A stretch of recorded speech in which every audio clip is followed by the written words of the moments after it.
जय हिंद छात्रों, क्या हाल है। छात्रों, यदि आप एक 10th क्लास के स्टूडेंट हैं और बोर्ड एग्जाम 2026 की तैयारी में लगे हुए हैं तो यह वीडियो होने वाला आपके लिए बहुत ही ज़्यादा मोस्ट इंपोर्टेंट, क्योंकि डियर आज हम पढ़ने वाले हैं जो आपके 10th क्लास सोशल साइंस यानी सामाजिक विज्ञान के अर्थशास्त्र से मोस्ट इंपोर्टेंट आने वाले बहुविकल्पीय प्रश्न।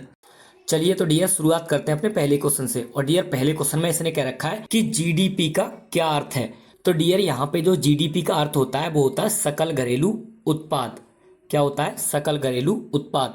इसलिए डियर इसका जो बी ऑप्शन है वो करेक्ट ऑप्शन हो जाएगा। कौन सा? सकल घरेलू उत्पाद। ठीक है, अब इसके बाद में बढ़ते हैं डियर। अपना अगला क्वेश्चन है, क्वेश्चन नंबर 2 है। ठीक है, और क्वेश्चन नंबर 2 में इसने कह रखा है कि भारत के किस राज्य में साक्षरता दर सबसे अधिक है। तो डियर यहाँ पे जो भारत का जो सबसे अधिक साक्षरता वाला जो राज्य है कौन सा डियर? केरल। ठीक है, इसलिए इसका जो ए वाला ऑप्शन है केरल, वही डियर अपना करेक्ट ऑप्शन हो जाएगा। कौन सा? केरल वाला। ठीक है, अब इसके बाद में बढ़ते हैं डियर। जो अपना अगला क्वेश्चन है क्वेश्चन नंबर 3 वाला है, क्वेश्चन नंबर 3। यहाँ पे डियर क्वेश्चन नंबर 3 में इसने कह रखा है कि किस क्षेत्र को द्वितीयक क्षेत्र कहा जाता है। तो यहाँ पे डियर जो द्वितीयक क्षेत्र में आता है वो उद्योग आता है। क्या आता है? उद्योग। इसलिए डियर इसका जो सी वाला ऑप्शन है वो अपना करेक्ट ऑप्शन हो जाएगा। ठीक है, उद्योग वाला।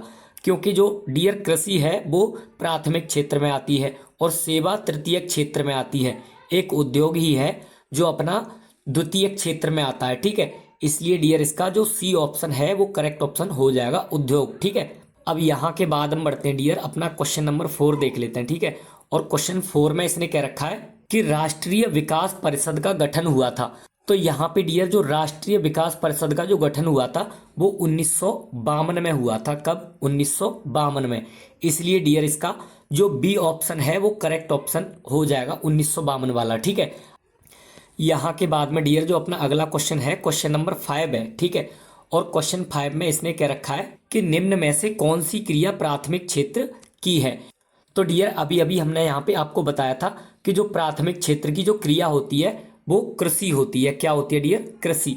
इसलिए डियर इसका जो बी वाला ऑप्शन है वो अपना करेक्ट ऑप्शन हो जाएगा। कौन सा? कृषि वाला। ठीक है, अब बढ़ते हैं डियर यहाँ के बाद में जो अपना अगला क्वेश्चन है क्वेश्चन नंबर 6 वाला है। ठीक है, और क्वेश्चन 6 में इसने क्या कह रखा है कि निम्न में से तृतीय क्षेत्र का उदाहरण है। तो यहाँ पे डियर जो तृतीय क्षेत्र का जो उदाहरण होता है वो सेवा क्षेत्र होता है। क्या?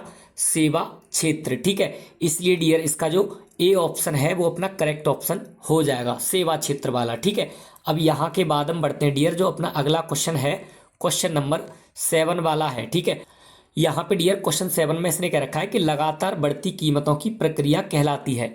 लगातार बढ़ती कीमतों की प्रक्रिया कहलाती है।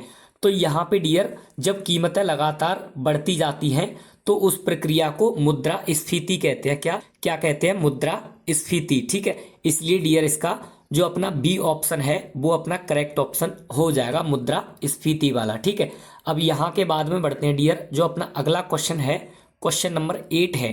ठीक है, और डियर यहाँ पे क्वेश्चन नंबर 8 में इसने कह रखा है कि भारत में मुद्रा जारी करने का कार्य करती है। तो डियर यहाँ पे जो भारत में मुद्रा जारी करती है वो भारतीय रिजर्व बैंक करती है। कौन सी? भारतीय रिजर्व बैंक। इसलिए डियर इसका जो सी वाला ऑप्शन है वो करेक्ट ऑप्शन हो जाएगा। कौन सा? भारतीय रिजर्व बैंक वाला। लेकिन सिवाय 1 रुपए के नोट और सिक्के के अलावा जितने भी नोट हैं, जितनी भी मुद्रा जारी करती है वो भारतीय रिजर्व बैंक ही करती है। ठीक है, तो इसके बाद हम बढ़ते हैं डियर जो अपना अगला क्वेश्चन है क्वेश्चन नंबर 9 है। ठीक है, तो डियर यहाँ पे क्वेश्चन नंबर 9 में इसने क्या रखा है कि विनिमय का माध्यम किसे कहा जाता है। तो डियर जो विनिमय का जो माध्यम होता है वो मुद्रा होता है। क्या होता है? मुद्रा। इसलिए इसका डियर जो ए ऑप्शन है वो अपना करेक्ट ऑप्शन हो जाएगा। कौन सा? मुद्रा वाला। ठीक है, अब यहाँ के बाद हम बढ़ते हैं डियर जो अपना अगला क्वेश्चन है क्वेश्चन नंबर 10 है। ठीक है, तो यहाँ पे डियर क्वेश्चन नंबर 10 में इसने क्या रखा है कि दो देशों के मध्य होने वाला व्यापार कहलाता है। तो डियर यहाँ पे जो दो देशों के मध्य होने वाला जो व्यापार कहलाता है वो अंतर्राष्ट्रीय व्यापार कहलाता है। क्या कहलाता है? अंतर्राष्ट्रीय व्यापार। इसलिए डियर इसका जो सी वाला ऑप्शन है वो करेक्ट ऑप्शन हो जाएगा, अंतर्राष्ट्रीय व्यापार। ठीक है, अब इसके बाद में बढ़ते हैं डियर जो अपना अगला क्वेश्चन है क्वेश्चन नंबर 11 है। ठीक है, और यहाँ पे डियर जो इसने क्वेश्चन नंबर 11 में कह रखा है कि WTO का पूरा नाम क्या है। तो डियर यहाँ पे जो WTO का जो पूरा नाम होता है वो होता है विश्व व्यापार संगठन। क्या होता है? विश्व व्यापार संगठन। इसलिए डियर इसका जो सी वाला ऑप्शन है वही अपना करेक्ट ऑप्शन हो जाएगा, विश्व व्यापार संगठन। ठीक है, अब इसके बाद में बढ़ते हैं डियर जो अपना अगला क्वेश्चन है। ठीक है, अब इसके बाद में डियर जो अपना क्वेश्चन नंबर 12 है, इसमें इसने क्या रखा है कि भारत में नई आर्थिक नीति कब लागू की गई थी।